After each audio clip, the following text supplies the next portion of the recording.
What I have here is a camera for the pitop.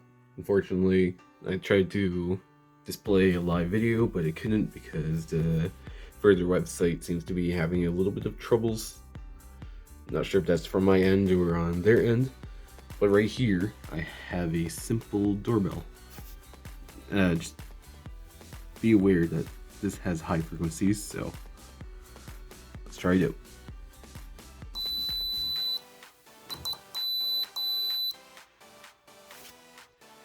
How it works is just similar to the previous project that I did, which was the traffic lights. You have to import things, which is the buzzer, the button, and the LED. Then you're going to have to import time, sleep, and the signal, also known as pause.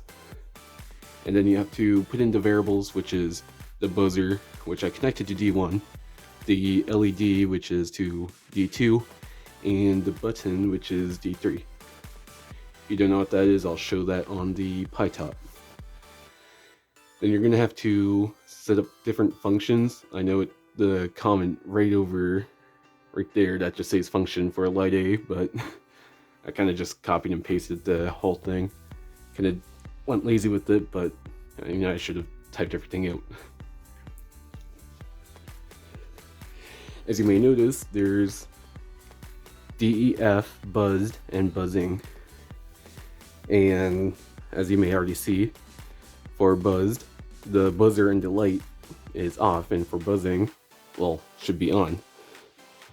And this is defining the set of code that sets off the buzzer or the light or both.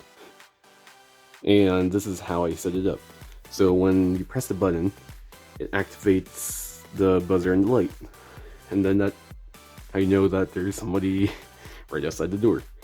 And then when released, it just is a buzz. It's kind of just done for. And then pause. I don't know what's up with the pause there, but I'm gonna try see what happens if you leave at the pause. Right here is the foundation plate. As you may see, it says pitop. And over on this side, you're gonna see D0 all the way to D3. And similar over here, let me just turn it around. You're gonna see, if it focus, D4, 5, 6, and 7. And this is digital. There's also analog, which is 8, 2, and 3, and then 0 and 1. And I'm not sure what the rest is, but hopefully I'll find that out eventually. This is the foundation plate, and the expansion plate is put away, which is for a robot, as an example. That's it, and thanks for watching.